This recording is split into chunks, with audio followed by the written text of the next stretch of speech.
Hey everybody, Kristen here. As you know, I believe homemade is best, but it doesn't need to be complicated. And today I'm going to share with you how to make risotto using your Instant Pot. Risotto is creamy and rich, and it can be a complicated dish to make on the stove. We're going to replicate almost perfect consistency using our Instant Pot, and it's so easy to make. So let's break this down.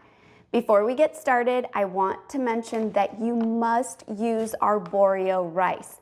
There is no substitute when it comes to making risotto. Arborio rice has a higher starch content. It's a short grain rice, and it's gonna give the risotto that creamy, rich texture that you know and love. To get started, hit saute on the Instant Pot. Add in 1 tablespoon of extra virgin olive oil and 1 tablespoon of unsalted butter and let the butter melt. Once melted, to add a nice mild onion garlic flavor, we're gonna add in 1 small shallot that's been finely minced. I'm also adding in 1 tablespoon of fresh thyme leaves. That's optional. You could also use 1 teaspoon of dried thyme leaves, not ground thyme. We're gonna let that saute until our shallot is nice and glistening and soften and we begin to smell the thyme. At that point, we're adding in 1 cup of dry arborio rice. Don't rinse your rice for this recipe, just add it right to your inner pot. We're gonna let it toast and get really nutty in the butter here for just about a minute.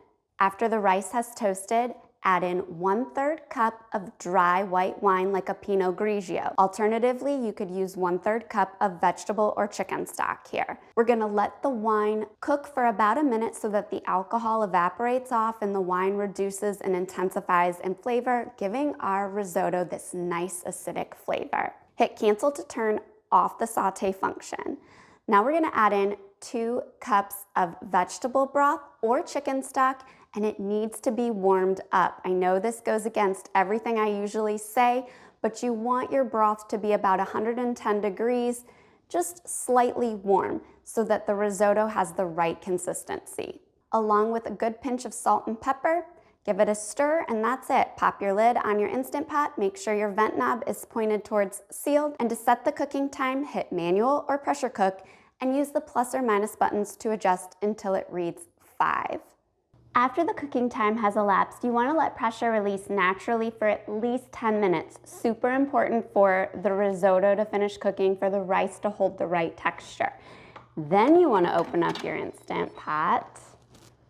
Add Parmesan cheese, but if you'd like, you can add in some peas. I'm adding in 1 cup of frozen peas here.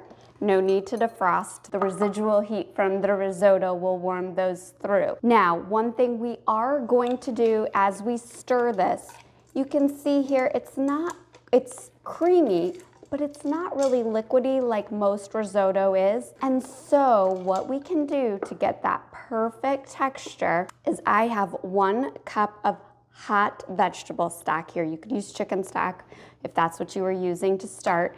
And you just want to pour in just about 1/4 of a cup at a time and stir that together.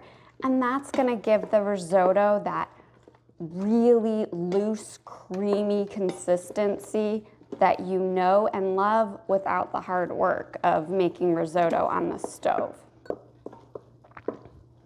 Okay, this looks perfect. You can see it's loose, it's creamy.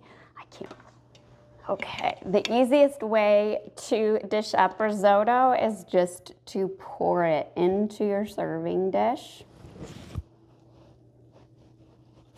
Top it with a little bit more Parmesan cheese.